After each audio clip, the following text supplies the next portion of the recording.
welcome to another episode of We're Not Wizards. My name's Richard.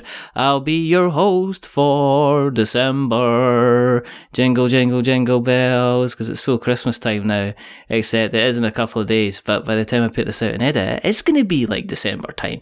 So, I thought it would be nice to get somebody who is hardworking, who is dedicated, who is an influencer, somebody who does reviews, somebody who does previews, who he doesn't try and hold back on his views. You could even say he's maybe he's a bit unfiltered. Because joining me from the Unfiltered Gamer is Mr. Michael Wright. So, hello sir, how are you? How you doing? Pretty good, pretty good. Good. I am, I'm kind of, I don't know, you're like in my Pokemon collection of people I had to have on the show. You gotta catch them all, and I'm one of those. You are. As long as you're not gonna put me in a bag, in a ball, in a box, because I don't want to be in a prison. I want to be on your shoulder, okay? Okay. Well, I'll need to think about that because, I had the guys from Tantrum House, and they're I was thinking about getting them next, and maybe one of them's potentially shoulder material, and then obviously if Rodney Smith turned up, he's definitely shoulder material. I'm sorry, he has to be kind of trotting about like a Pikachu. I've just compared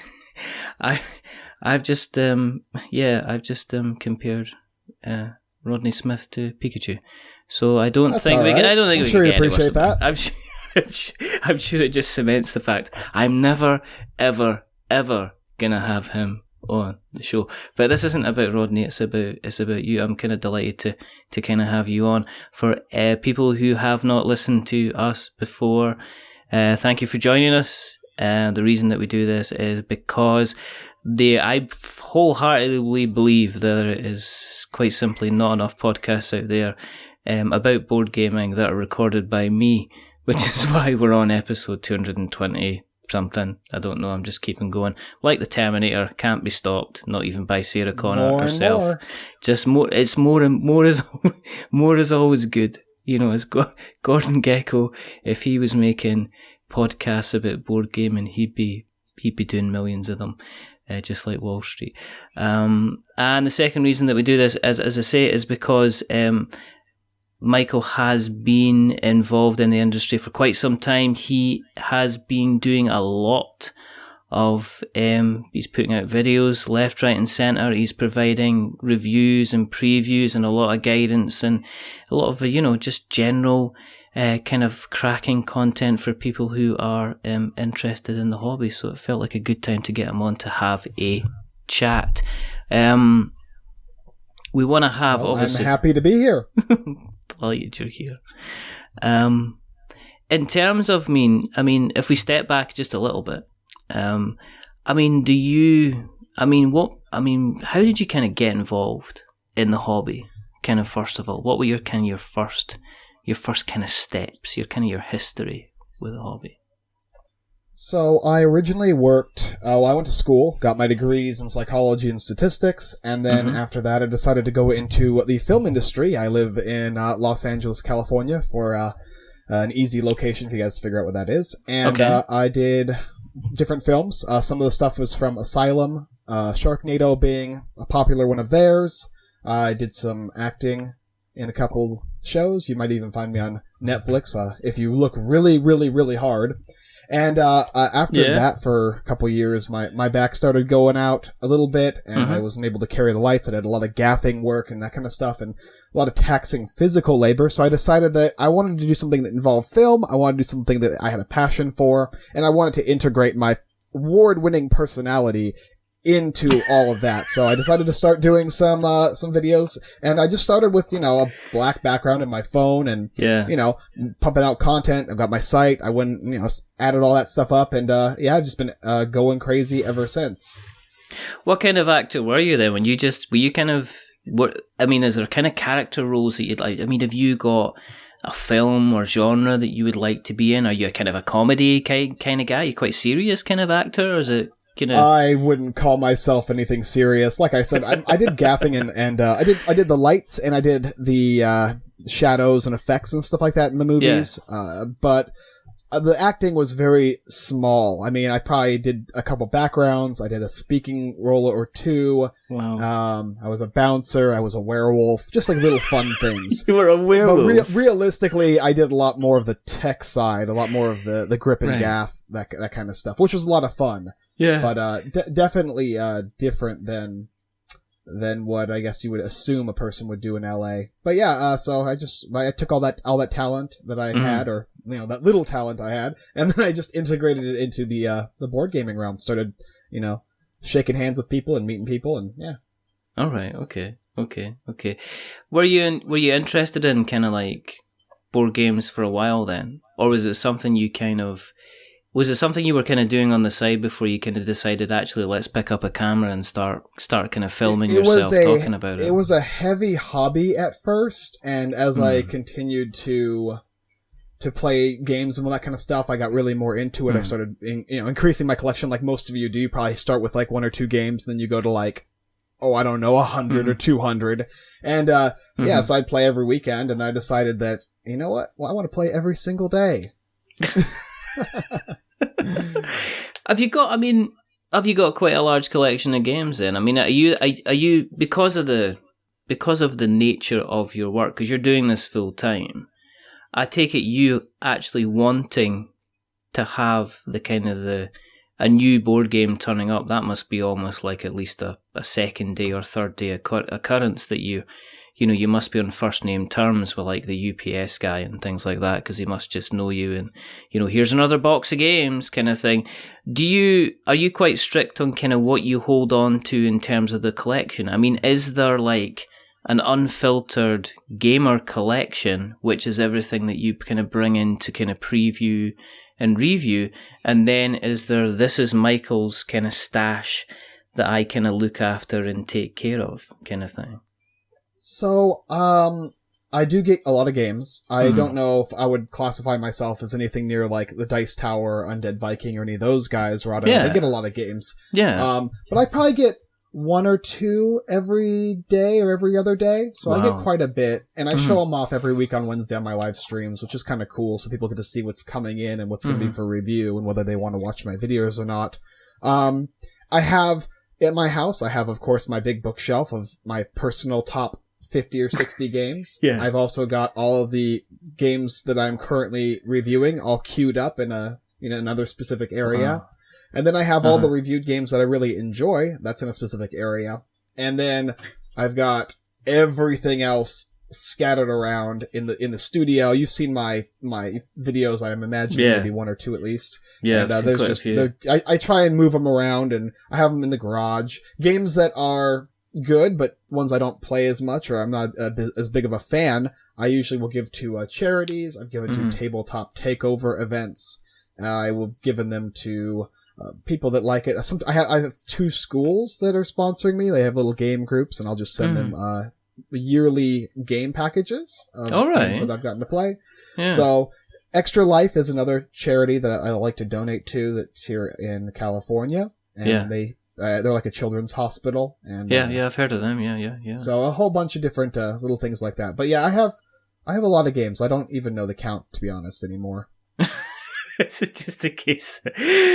I mean, how do you deal with the space then? I mean, do you get to a point where you have to just say, right, okay, these things, they're just going, whether I kind of like them or not, they just have to go and live somewhere else. Otherwise, we're going to have no place for cereal, kind of thing. There's no place for kind of the work. After my first 1,000 games, I now, whenever I get in like 20 or 30, I'll switch out 20 or 30.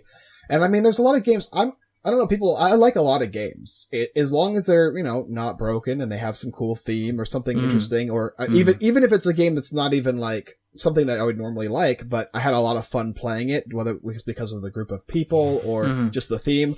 I'm like, oh, it's so cool, But realistically, there's only so much space. So a lot of it goes in the garage, and then the games from the garage will go out to the charities and to events. I have a lot of games that come in that are unopened, of course, that I either already have a copy of or are meant to be a giveaway. So on my site, I actually give away a lot of these games. Every 2 weeks, I'll have 2 or 3 giveaways that I'm constantly giving away games. In fact, I've got 3 of them on my site right now. All right.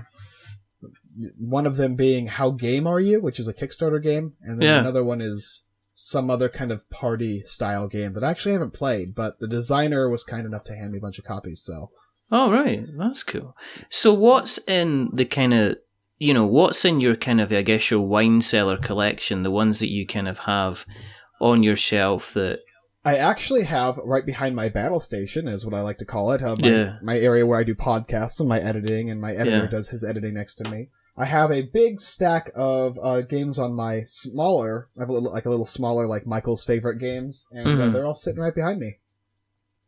What are you kind of looking at? I mean, out of the stuff that's got sure, there, I can go ahead and list off a couple. So I have the others, the Seven Sins game by Simon. I've got Clank, a popular game. There is Cthulhu Wars, a Sandy Peterson game. All right. You've got Mansions of Madness, Flick 'em Up, 5 Tribes, Deception, BSG. I got Descent.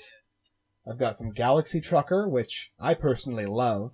There is Thanos Rising, a new favorite of mine, Lucidity by Shannon Kelly. Game. And Rex, Summit, Kingsburg. Those are the ones I see offhand, but there's probably an extra 50 or so there. And is there a particular kind of style of game that you kind of like, a particular kind of mechanic? I think when people are discussing and describing mechanics, I think mechanics are starting to kind of gel a bit. My top 5 mechanic video came out today. Yeah. Me and Jackie from Show Me How to Win. I know. Which is why yes, that's why I mentioned it. Go watch the video. No, but if you want to have a spoiler though, Deception is my favorite. Deception, or if you want an actual mechanic, it would be like a hidden roll or a hidden card that you utilize throughout the game. So a card you start with face down, whether it be a character or a roll or in that kind of thing. I mean, is there games that that you don't have in your collection that if somebody kind of sent to you, they'd be going straight on the shelf kind of behind you? So, I know this probably be odd, but I want the new Looney Quest expansion. It's an interesting game that isn't trader-based. Not what I was expecting. Yeah, that's not what I was expecting. Yep. And then I also want Catacombs, which is a dungeon-crawling flicking game. See, I like a lot of games. I don't really have a wheelhouse like the Heavy Cardboard likes heavy games, or Show Me How to Win likes large Euros. Ferdinand the Cardboard Stacker, he likes worker placement style games. If it's fun or it has a cool theme, I'm down to check it out, And as long as, like I said, as long as we're not yelling at each other throughout the game, but that can be fun too. I got banned on Facebook for a month for a crazy werewolf shenanigans we had as our live stream last month. Were you howling? So we get a little rowdy, yeah. Did you back? How many board gamers have you heard of getting banned? I think usually I haven't caught the most thing I hear is I'm a bit of an introvert here kind of thing, and there's oh no, go and see Michael because he's just shouting and howling the place kind of down. Did you back Catacombs then? The latest Kickstarter campaign's been out. Did you kind of go in with that and back that? I'm not allowed due to my wife to buy any more Kickstarter games. Oh. Because there's so many that I review and that I enjoy. I feel like it's kind of unfair if I just pick and choose, if I like them all similar, if there's a lot of them I like very similarly, that are right on par, 5 out of 10, which is a standard game for me. So on the occasion, I'll sneak one in. I'll go ahead and shout out Mythic Games for Solomon Kane. I did pick that one up because it was too gorgeous to pass up. But I try to stick to my wife's rule of not buying games too much due to just how many we get in. And the fairness from, all our friends, creators, and all that kind of stuff. I am going to just bragging rights here and say that our logo's on the front of the latest Catacombs third edition box. I know. I don't know. This is what happens. Oh, well, this podcast is over. I'm done. You just I win. No, I don't. I was just like, Aaron says, because I've been speaking to Aaron for years now, and Aaron's, and we love Catacombs. It's one of, we spoke about Catacombs Conquest. It's just been a game I've really wanted to play. I've never played it, but I've just seen it. Everybody's talked about how much they enjoy it. I like dungeon crawls. I like flicking games. Yeah. But I've just never got it. It's on my top 10 wish list right now, so we'll see eventually here. I mean, I think at the moment we have to do some kind of charity appeal and say that, if we put on the sympathetic voice and say, Michael is determined to live out his dreams. And one of those dreams is to flick some discs. I'll do a doe-eyed picture for him. I'll have a sad face with like fake tears running down and like a little sign in my hand saying, please help, Something like you would see a sad cat video, but that would just be me. It wouldn't look as good though, because it'd be a hairy, tall, big dude. But just have a little sign that just says "discless." Perfect. Just That's have perfect right there. Just have it sitting in front of you, and make sure you've kind of got tear stains on the kind of the front of the sign, and we can send a photograph to Aaron, and I'm sure that he'll look at that and then say, "I'm too busy." No, I mean it's a fun game. It's worthwhile, and it seems to be one of these things where he's taken the product and he seems to be constantly looking at innovating it and making changes, not for the sake of just putting out another Kickstarter, but actually looking at like making the changes and making it better. There's a big kind of community behind it, which he's been actively kind of saying, right, okay, what ideas have you got? And then they've been giving him ideas, and he says, right, we're going to be putting this in this version, we'll just write into the rules. So he's very, very kind of responsive to it. But you said, you were heavy into the hobby, and then but what actually was the driving force behind you actually saying, do you know what, I'm going to film, I'm going to talk, because the board game media space seems to be full of a lot of channels which maybe only have 5 or 6 videos. Do you know what I mean? Where people say, right, I'm going to do this, I'm going to do this. Like, there's like 10 different channels that are like over like 50,000 or even maybe less.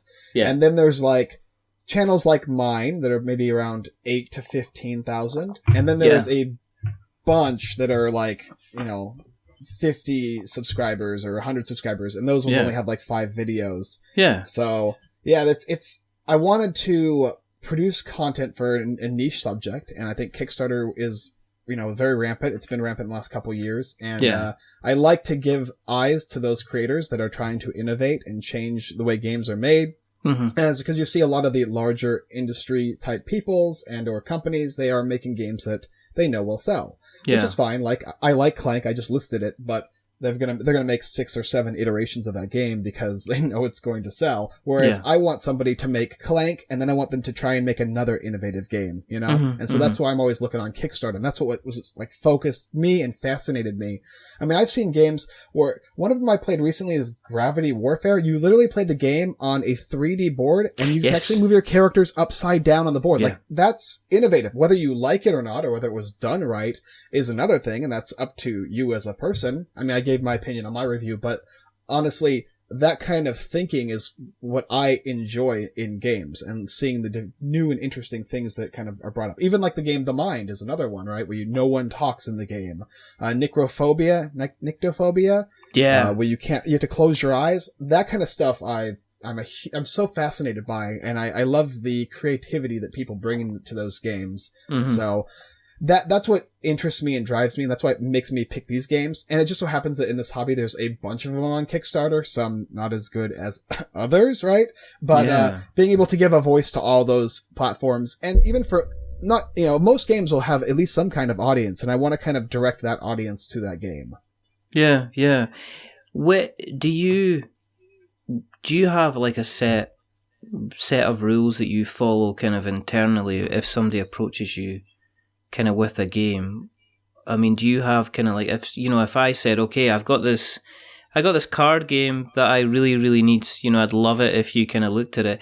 Is there certain kind of criteria that you lay out for people that you prefer them to follow, to have, to do before they, kind of sent you a review copy of the game or a prototype version of the game? I don't know how a lot of people do it, but I have a very simple system. You go on the site, and you'll see everything that I do, and it's pretty easy to navigate. Yeah. Then you can go to our promotions, and you can pick a package. Some of them, well, the review is free, and then the higher you go up with the package will include the review, and you could buy, I don't know, a banner or a live play. So you can pick from those, right? And that's how I make my money, is through advertising. Yeah. And of course, people send me just copies of the game, if they want. But once you pick those, and then you add any add-ons, like I said, whether it be a banner or a Facebook banner or whatever, then you go to our contact, and there's a form you fill out, a Google form that will tell you, click all the boxes that you want. And after that, you will have our address on the bottom of that contact form. So if you want to send me like a rotted shoe or some dead apples or whatever, you can do that as well. But after you fill the form out, you just go ahead and send the game over, and I will go ahead and take care of the rest. And it's a really easy system. I make sure to get every video out on time. I think I've only missed 1 or 2 in the last 2.5 years, and I've done over 400 reviews. So I think that's very important. I also have specific rules on which games I won't cover. Specifically, if it's a game we really dislike, I don't want to create a hit piece for somebody, because I don't think that helps. But I also won't create a review for a game that I completely like, because I want to remain unbiased as possible. And it's really hard to do in this industry, right? You got to pick and choose your battles. So if it's really terrible, I'll just send it back to him and say, here, I'm sorry, I'm not going to be, I can't do that. So, but that's rarely happened. Most games have some kind of audience or some interest to somebody, and I can bring out the highlights. And in my reviews, I always specifically say, there's the positives and the negatives, and then I want you to decide. So I don't really usually give my full, I don't say, buy this game or do not buy this game. I don't do that usually. Unless it's a game that's amazing, then I'll go ahead and throw that in. Or if it's a game that it just made the video tipping point, but not enough for me to send it back, I'll be like, I didn't like this game. However, there's an audience for it. Chartered: The Golden Age is a game like Acquire, right? Yeah. And the game is well done. If you like Acquire, you will enjoy this game. Yeah. Everybody I played with enjoyed it, but I hated it. I don't like Acquire either, though, so... You know what I mean? But I mean, in that kind of situation, I mean, if somebody, one of the things that kind of gets leveled at anybody that's critiquing a kind of a piece of, be it kind of board games, be it video games, be it art or whatever, if there's some kind of money involved, there's the whole thing that comes up about, well, if you give you money, you're always going to kind of give it a good kind of review. So have you had to be really kind of strict sometimes on what you're saying? Do you double check, obviously, in your head kind of what you're saying and make sure that you're kind of towing that fine line so that somebody doesn't say, well, you're only saying they should be looking at this because they paid for a kind of promotion package? That's an excellent question. And realistically, no matter what you do in this industry as far as doing a review, whether it's get a copy of a game or get some kind of monetary, or even maybe they give you a game to give away or something like that, you're getting something. So there's always going to be potential bias no matter what, right? Even somebody like the Dice Tower, if they just get a copy of the game, that's still receiving something that is of monetary value. So you have to be careful, and I think that's the most important thing for me. So what I do is I script it out. You would in a movies, and I consider it to be the first portion of my videos are usually a commercial of sorts that is also informative, and then afterwards I break it down to my positives and my negatives. I tell people if I liked it, if my cameraman liked it, which is he does my editing and all that, and then I will tell them if the group liked it. So you'll have 3 differing opinions, and then I will finally I will give them the overall what I think the audience would be for and whether they should pick it up. After the video is done, I will then have people watch it here, and I want to know if it's fair and, as balanced as I possibly can be, because I'm very, very careful, to make sure that I'm not being like that. And it's almost impossible not to be in certain circumstances, not for the monetary gain necessarily, or for the getting a game, but in terms of I really like deception games. So maybe this isn't the best deception game because I really enjoyed playing it with this group of people. I'm going to give it a better review overall when it actually might not be as mechanically sound or as a beautiful artwork. And a lot of it's subjective, too. So, I mean, you can go into fine detail with all the things I think about it, because honestly, I'm so picky about how I do things, because I really want to come off a certain way.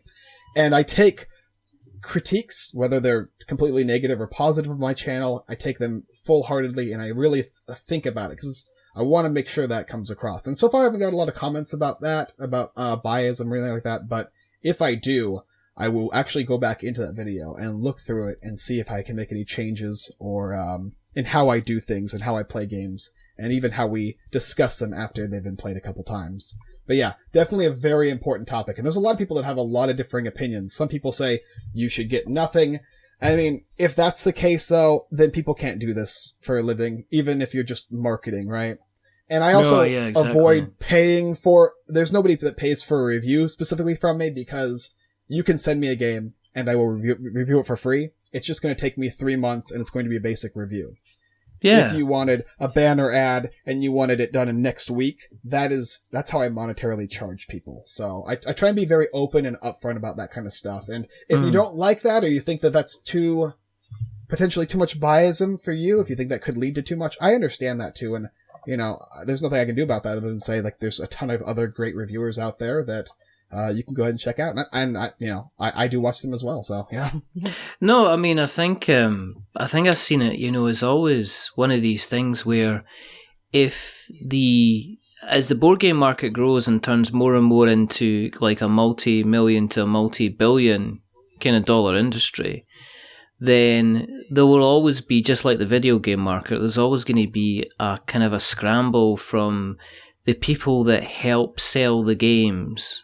Which is what, if you are providing a preview service... Don't even get me started about the video game industry. It can be rather incestuous too if you're not careful as well, with how close you can be with certain companies. And as a reviewer, you have to distance yourself from the game and the people, which can be difficult even for me. Like, I really like breaking games, right? So I have to determine, what games of theirs I really enjoy and what I actually don't like, even though I really love all the people that work there that I've gotten to know. That's just a local company that, is around us. Mm-hmm. But as an example, and I think in the games industry, I can't speak too much on the subject, but I think you can see the ratings based on the critics and based on the users, and you will actually see quite a difference for a lot of games, and it makes you wonder why. So, I've been very public in the past. I used to review video games, so I was aware of certain things that were kind of going on, and it wasn't directly kind of, you should do this, but there was a kind of a subtle kind of, maybe if you do it this way, then it'll all be nice in the end, because remember, we've got this big hitter coming out towards the end of the year that I know that you guys need to review to get the traffic, and it was like that blatant kind of, pretty much slightly veiled threats that were coming from certain video game companies. And I've seen that, and it's always my fear for the board game industry is that you do get kind of as the board game industry gets bigger, you start to get kind of this, and the kind of the publishers start to meld together, that you start to have to deal with like a PR person. I've never ever had to deal with with a PR person in the board game industry so far, except maybe when I've dealt with, when I've maybe spoken to, say, Steamforged in the past, you had to go through a couple of people before I got to speak to, Dave Carroll, for instance. There are companies that do that in the industry of board games, and I mean, yes. I think it's a good service but it also hurts the company, because if you're small, it's really hard to do that. And I mean, I try and avoid directly discussing things about my reviews with any of the publishers or the manufacturer, that kind of stuff like that. Yeah. But no, you're right. I mean, it's difficult. Like I said, I think the main thing is just be careful and really realize what you're doing and why you're saying the things you're saying, because I think that's the main thing you can do. No matter what you're doing, whether it's you're a teacher or a reviewer or an influencer, I mean, you should just be very careful about what you say and how you say it. I think that's, for me, that's the most important thing, is how I say things and what I say. So I try and think before I speak, which is, always learning. Yeah. I mean, in terms of, do you also think that because you're doing Kickstarter, that if somebody doesn't like what they say in your preview, you're not always featured in the Kickstarter kind of video, or you'll just have a quote as well, you know? Sometimes they'll quote me if I give a negative review, but more negative than positive. So I usually try and give both. Unless, like I said, if the game is broken, then that's a whole different story. But if it's just a game I dislike for certain reasons, but saw that there is an audience for it, they'll usually pull a quote from me or something, which is fine. They'll usually put a link on there. If it's a video they really enjoy, they'll post it on the Kickstarter campaign. And if they just didn't appreciate it, or if I got some of the rules wrong based on how the rulebook was written, then they probably just don't do that. And that's fine too. I mean, that's they requested that, and I have it for them. If they don't want to use it, then that's on them. I totally get it, because I know what it's like. I mean, I've seen people say, well, you know, all these Kickstarter preview videos that these guys do that are obviously, you know, they're getting some money for it. They're biased chills because they're, you know, you're just like, no, it's like, I am not gonna like collect quotes.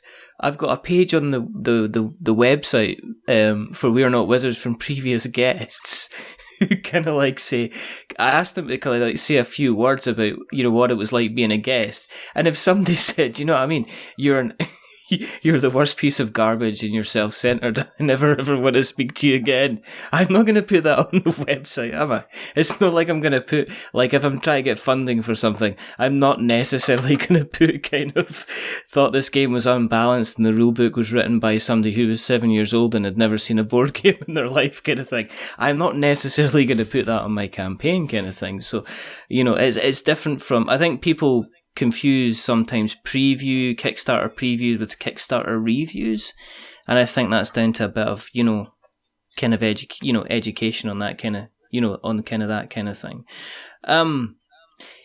Is there, okay, because we do occasionally, I do not get 2 or 3 board games sent to me on a regular basis, but on occasion we have taken on board some Kickstarter kind of preview games to come on.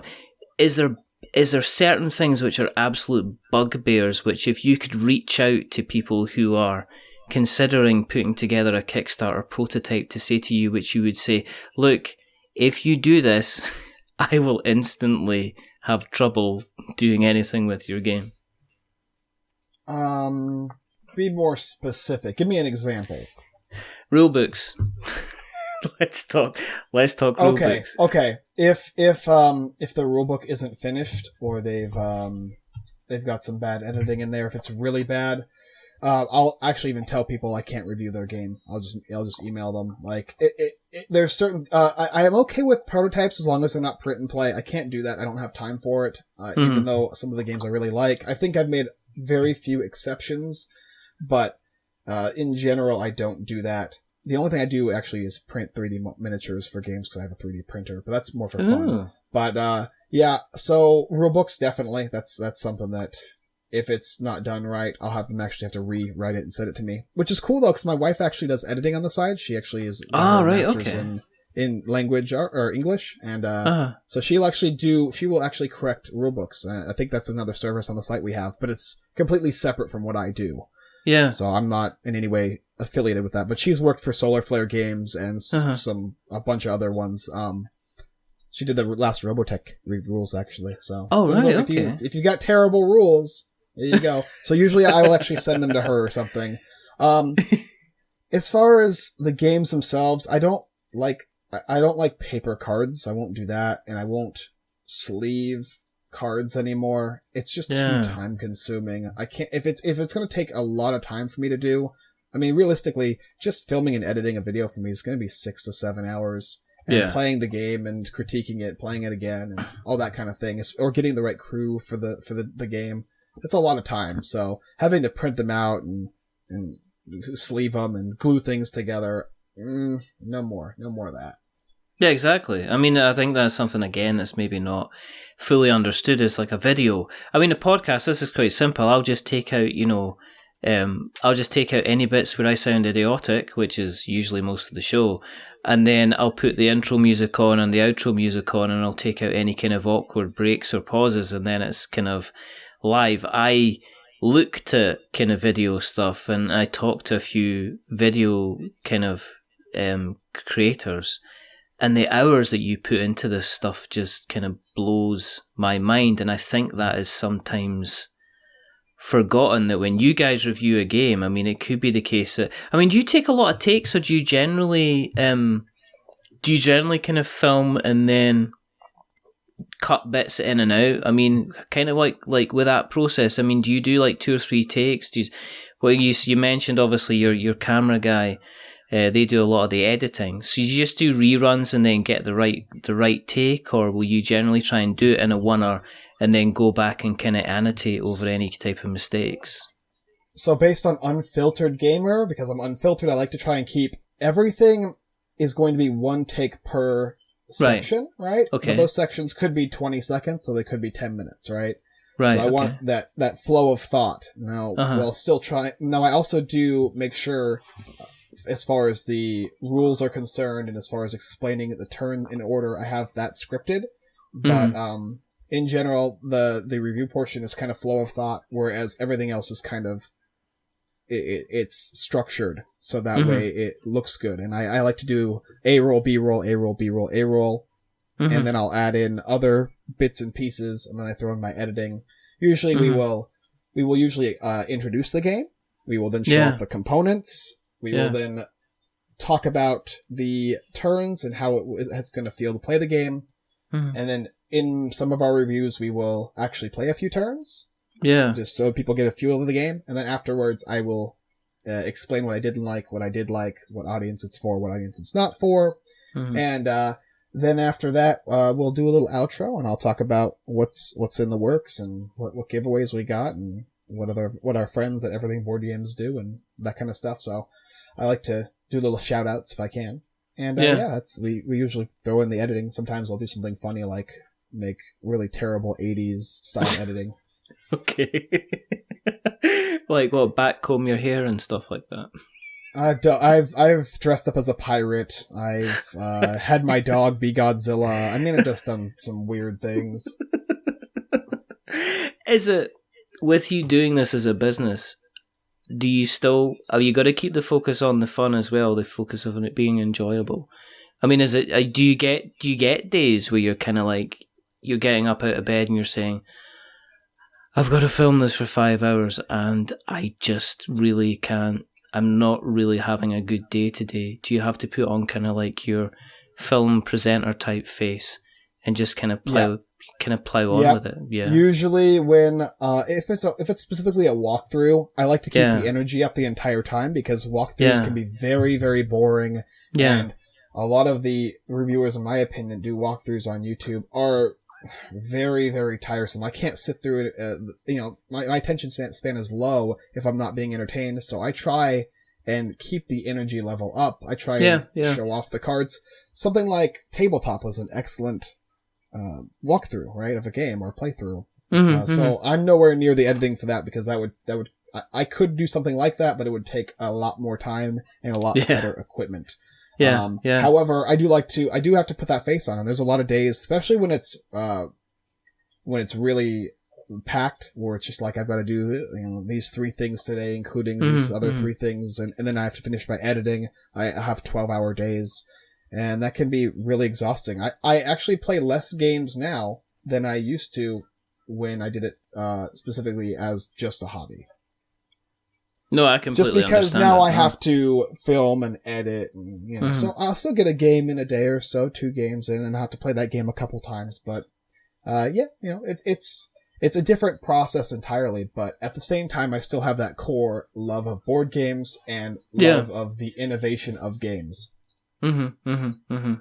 So sometimes, I mean, I take it you'll be reviewing a game and something will happen that will surprise you, and you'll be like, wow, this is, I mean, have you ever done that with it? You've played a game where the game's like turned around the mechanically and you've went, well, this is okay, and then it's like, wow, this is really actually cool. I've kind of turned my head on this, and you maybe look at it in a slightly different kind of light. Yeah, Expansity was the most recent one, It basically just comes with a bunch of buildings and some cards and some tiles. Mm-hmm. And I was like, okay, so you're just building little towers. Maybe it's going to be like an acquire-based thing. I don't know. I'll give it a shot, though. People say it's good. As we were playing it, I'm like, oh, this is okay. And then the more I played it, I was like, wow. It actually shows the city being built, and based on how you build the city is what the city is going to look like. You're going to have residentials next to parks. You're going to have the hospital in the commercial district. And you see the Sim City theme and feel come to life, and then you get that nostalgia. And that was really interesting and really innovative to me. I haven't seen a game that does something like that before. So, yeah, I get those. I'm going to say they're few and far between because, a lot of the mechanics almost have been found, I guess, or I guess they're still waiting to be found.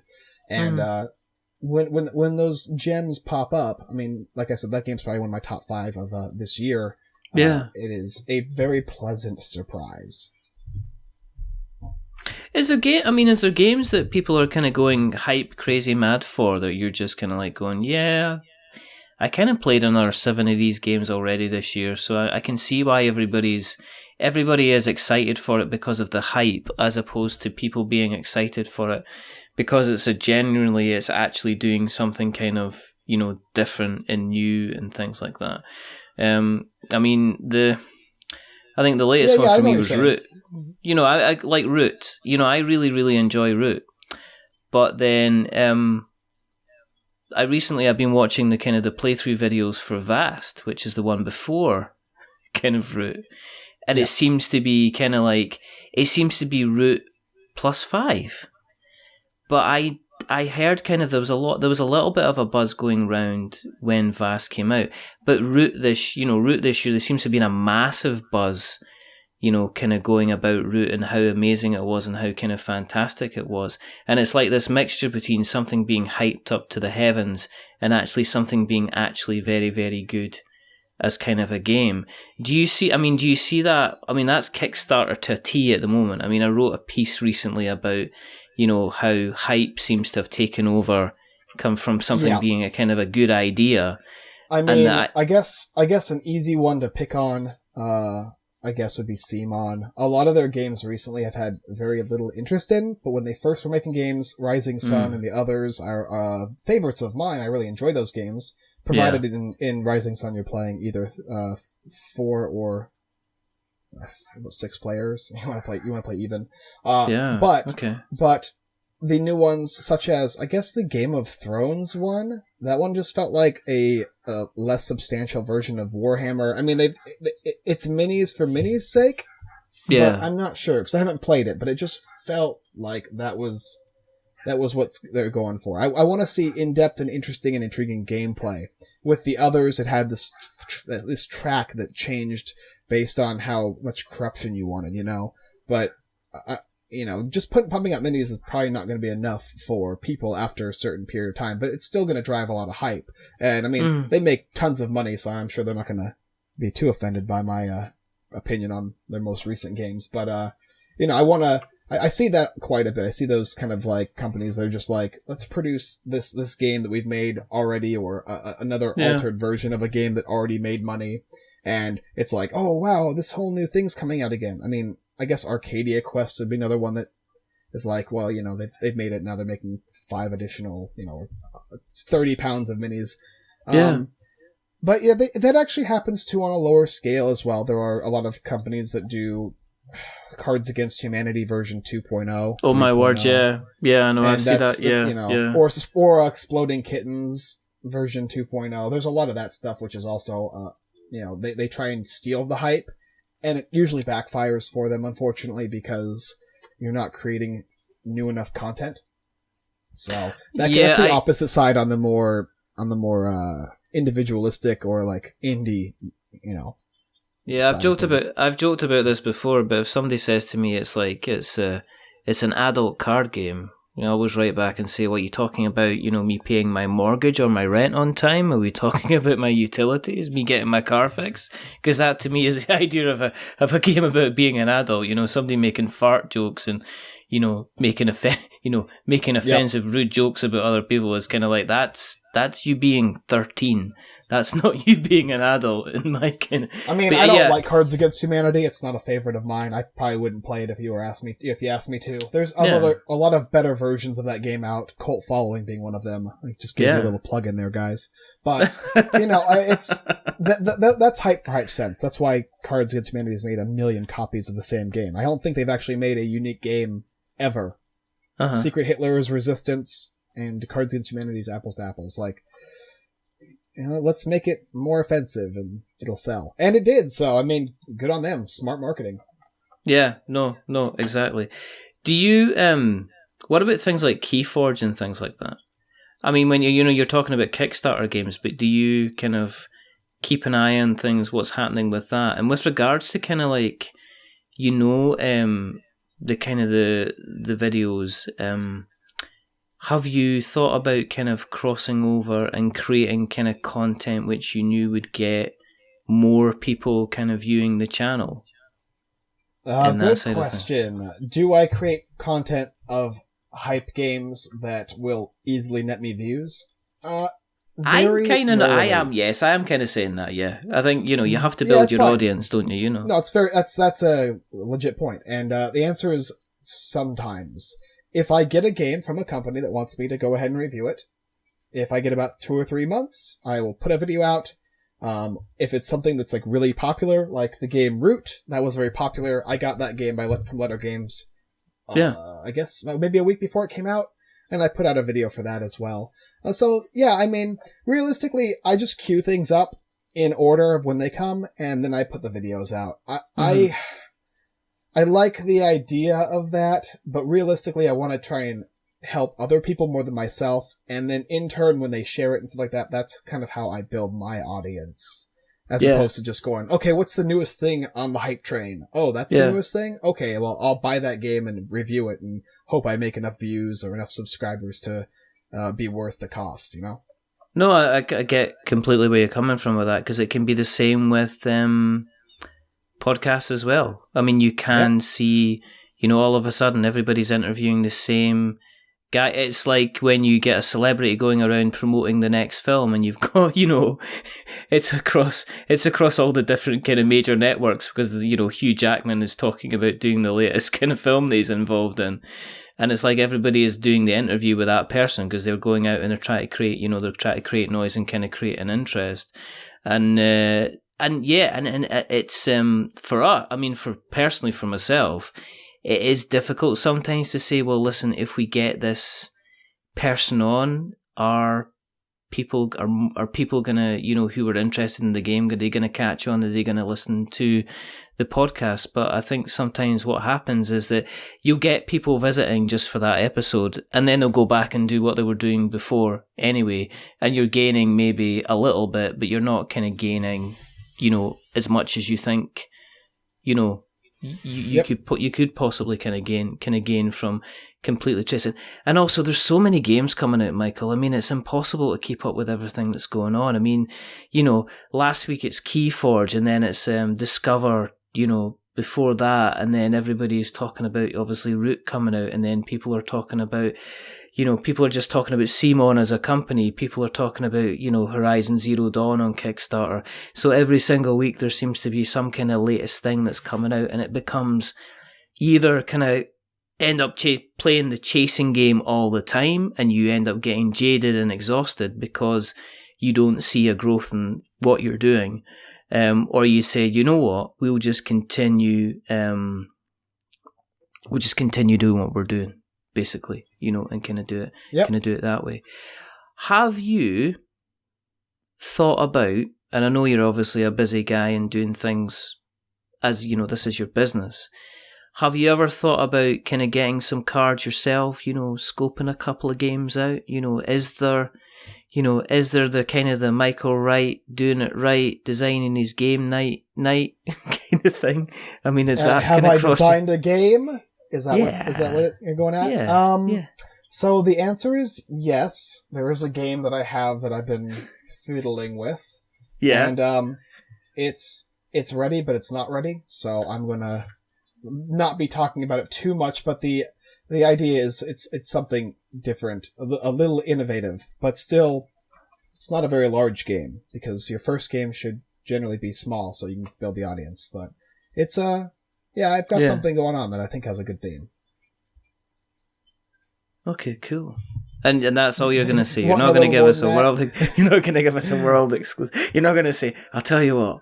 I'll whisper. Just whisper to me, and I'll not tell.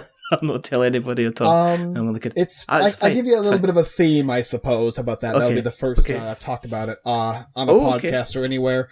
Okay. So it is a game that you will be trapped in a cryogenic tube or cryogenic chamber that has broken, along with other players, and your objective is to escape.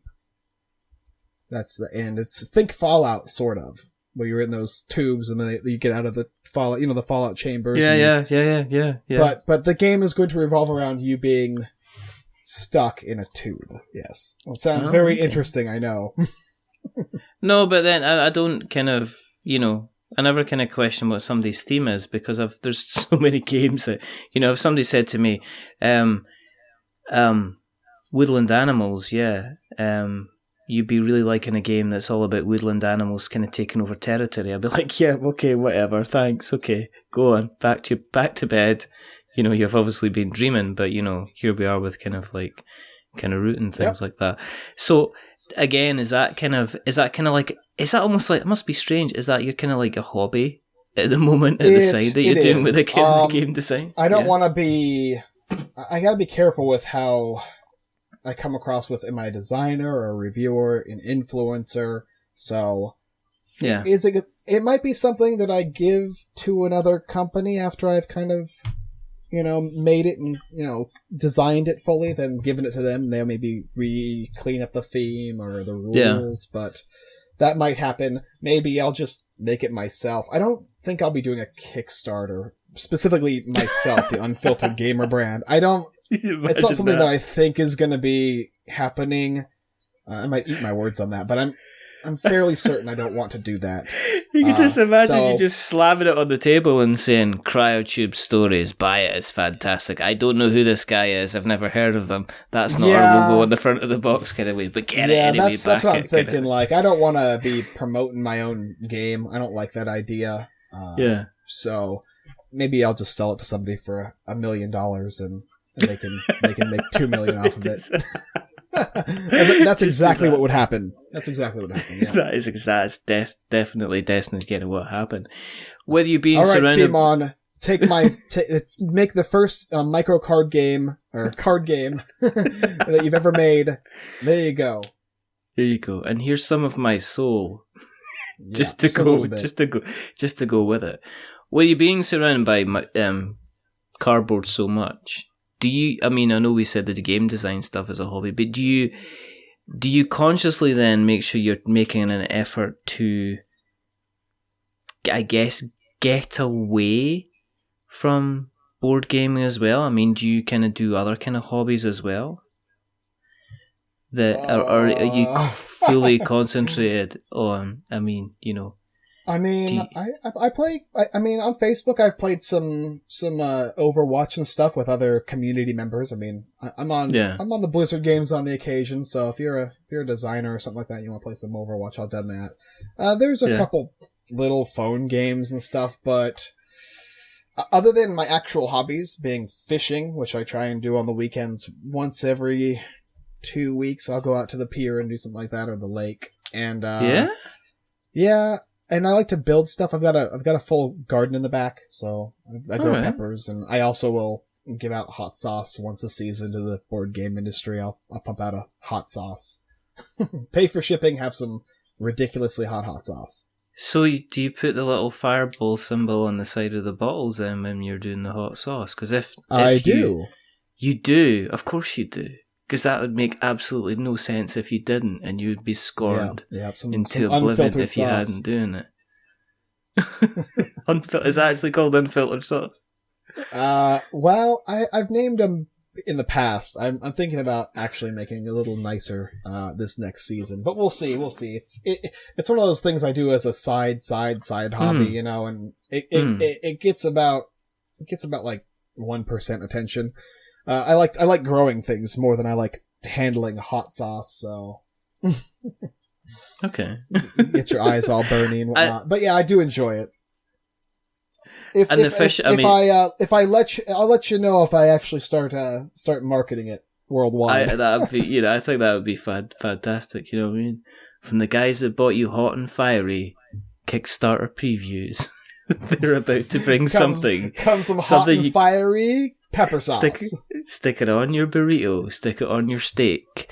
Man, stick it in your tea. This thing's going to be wild. It's the Unfiltered sauce by Michael Wright. And it just cuts to you turning around and going, "Get that sauce." Beautiful.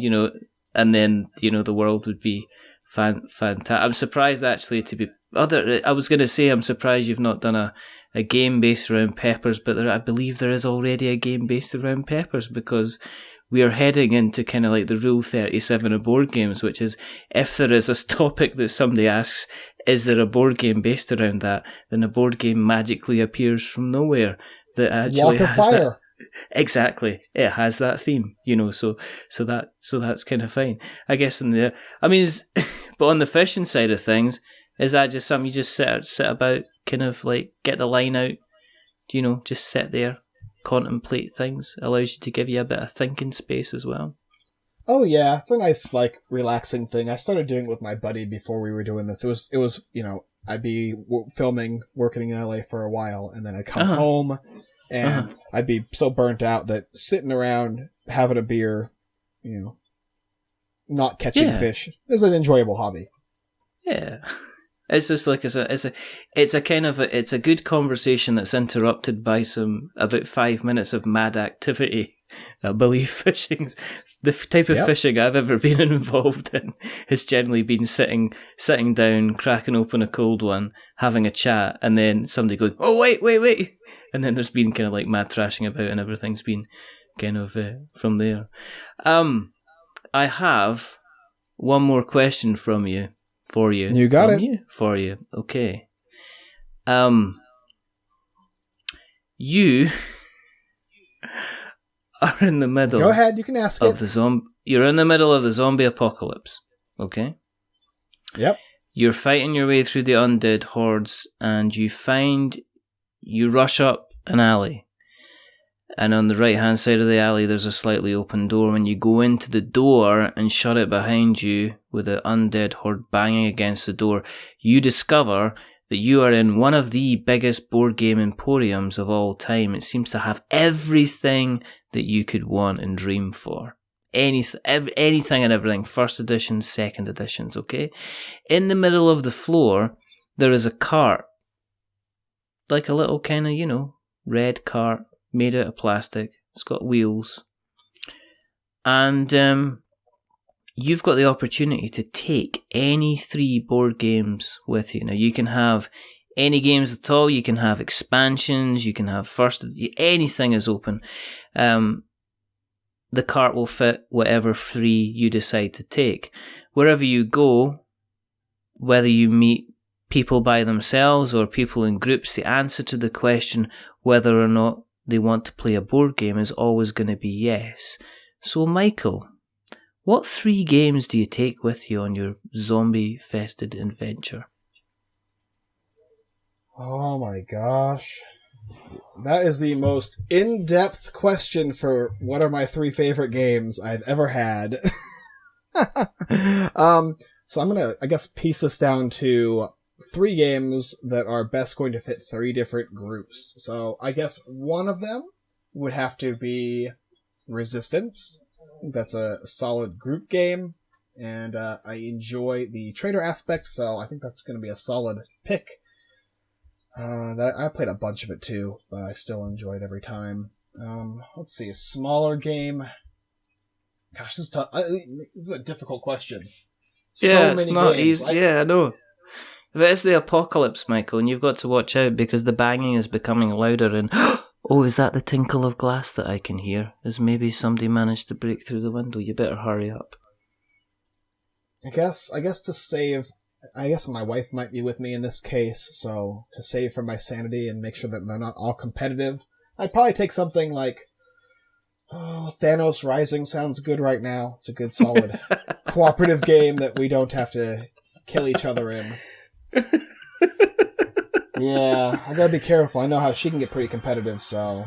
There you go. And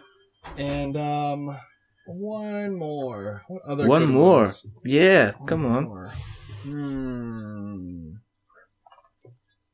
I guess to tickle my fancy, I'd probably go with The Others from CMON. I really enjoyed that game, but it might be overtaken by Solomon Kane. We'll see. But The Others, by Colmany or Not, is a really cool mid-player game that I enjoy. It's got a really cool theme, and it's got a lot of stuff in it, so it has a lot of replayability. I've still got to play that, and I was looking at the rules video the other day, so it's probably one of the games I would take with me as well. So you put them in the cart, you disappear out a different fire exit, you run off into further adventures, kind of like Kane and Kung Fu, but with board games. And we can expand on that, and we can expand on that on another time. Make it a running RPG at the very end of the segment every time. All right, I like it. Thank you very, very much for coming on, Michael. I am more than happy. If people want to find out where you exist on the internet webs, where do you exist on the internet webs? All right, make it easy. Google Unfiltered Gamer. You'll find me. There you go. There you go. You're on YouTube. You're on Twitter. You're on Facebook. You Google my name, you'll have 10 different results. 10 different things. And you can go ahead and click on whatever you want. Whatever and we will tickles your fancy. No Tumblr though, but everything else. We will make sure that we put as many links as we can find in the show notes, so that we have notes to show. If you want to keep an eye on what we're up to, then we also exist on the internet webs, and all you need to do is go to the Googles and search for We're Not Wizards, and you will find us on such wonderful places like Twitter and Facebook, and we are on Tumblr. I have no idea why we're on Tumblr, but apparently we're on Tumblr. We're also on needs more Not Wizards. Exactly. And we're also on places like Instagram, and we've got our website, which is we'renotwizards.com, and we've also got our blogs, which is we'renotwizards.blogspot.com. If you like YouTube, you can listen to us on YouTube. If you like looking at previews and reviews and stuff, go and check out the Unfiltered Gamer. Give it a subscription. The Unfiltered Chick. Just watch it. It's fantastic. And if you really like what you've listened to tonight, please jump onto Apple Podcasts and drop us a subscription. If you like us even more than that, then give us a rating or a review. If you are going to be giving us a rating or a review, as we say, do not give us 10 stars, because that makes us big-headed. But do not give us 1 star, because that makes us cry. Isn't a solid like 8? Isn't that what the comedians always say? Give them 8, you know? It shows that you care, but you're not like over-caring and you're not under-caring. 8 is the solid number? It only goes up to 5, so you're ruining the joke, Michael, but thanks very much for... You're welcome. I mean, it's something I like to do. Why did you say 10 stars if you can't even rate 10 stars? Why are you just, ruining everything in the last 2 minutes? It's been nice, I jump in and try and mess things up for you. That's how I do it. That's fun. Thank you very, very much. I really, really, really appreciate it. And if you can give me 10 minutes, I'm just going to go away and downvote some videos. Beautiful. There's one guy that does that every video. Just one guy. I know it too. But what we do say is, remember, give us 5 stars, because it's in the middle and we're average, and we're just that little bit average. But the person who hasn't been average tonight, well, I was going to say haven't been average tonight, but he's obviously ruined everything now, is the rather wonderful, the rather fantastic Michael Wright. Rather handsome? I was going to say stunning. Stunning. That's even better. I love it. A specimen of a man with wonderful hair. Do you have a hair care regime, by the way, or do you just let it? Oh my gosh. Yeah, I take care of it. I make sure it's lush, flowing, golden brown locks. Boisterous. I bet you wash and you have these hair products. You go with extra chili sauce.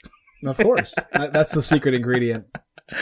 Oh my word. That's an entire podcast in itself. That means you have to come back. Now, There's only two more things to do. The first thing is to remember that we are many things, but we're not wizards. Are we wizards, Michael? Yes. I really just grow to not like you. Was that a no? I don't. Yes, of course we're wizards. I mean, right? No. Okay. Oh, no, we're not. No, yeah, okay. And the next thing is to say goodbye. So it's a goodbye from Michael. Say goodbye, Michael. I look forward to seeing you guys next time. Okay. And it's a goodbye from me. Remember, stay safe, roll6s.com. And remember, there are a plethora of wonderful media people out there who are talented, funny, passionate about their work. And there's also the Unfiltered Gamer channel as well. But until the next time, goodbye. Arse.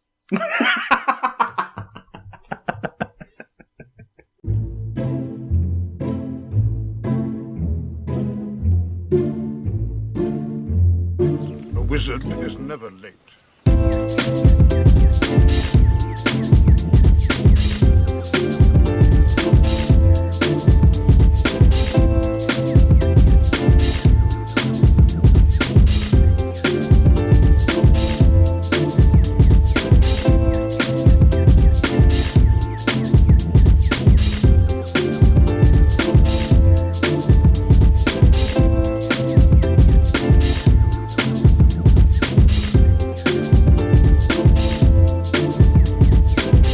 Nor is he early.